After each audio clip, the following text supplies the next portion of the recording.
Voilà, gloire à Dieu. Donc on a voulu faire cette petite vidéo pour vous montrer ce livre. Ça paraît peut-être pas tellement important, mais c'est le plus vieux Nouveau Testament en grec complètement. C'est le Codex Sinaiticus. Donc c'est le vrai.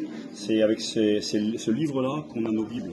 Toutes nos Bibles sont traduites à partir de ce livre-là, qui est le Codex Sinaiticus, qui a été retrouvé donc en Égypte. Rudy va vous en parler un petit peu. Vas-y, Rudy. Voilà, donc pour nous c'est quelque chose d'important, d'intéressant.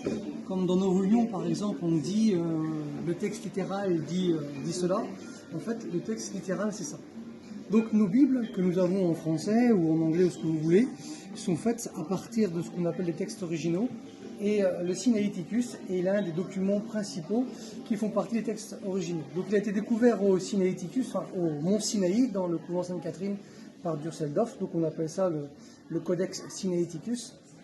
Et avec lui, donc on peut vérifier, même quand on regarde dans nos Bibles, par exemple, des fois sur le téléphone ou sur l'ordinateur, sur Strong, on dit le texte littéral dit ceci ou dit cela. Et bien en fait, le texte littéral, on l'a devant nous. Donc là, on a une page du Nouveau Testament qui est ouverte. Et c'est dans l'évangile de Luc, dans le chapitre 1er. Et là, c'est l'annonciation, et bien justement, de Jésus, en fait, de la venue de Jésus, donc à Marie. Ce livre est aussi très important. Pourquoi ? Parce que pour les musulmans, par exemple, Mahomet donc, est venu a officialisé, en fait, a fait sa religion au 7e siècle. Et donc les musulmans nous disent que notre évangile est falsifié. Alors que dans le Coran, c'est écrit qu'il faut lire les évangiles, les Injils. Alors comme on dit, nous on lit l'évangile, on va dire oui, mais votre évangile à vous, elle a été falsifiée. Alors il faut leur demander, mais quand l'évangile a été falsifié? Donc ils ne pourront pas nous le dire pourquoi. Parce qu'en fait, l'évangile que nous pouvons lire dans nos Bibles, et notamment le document que nous avons devant nous, date du 4e siècle.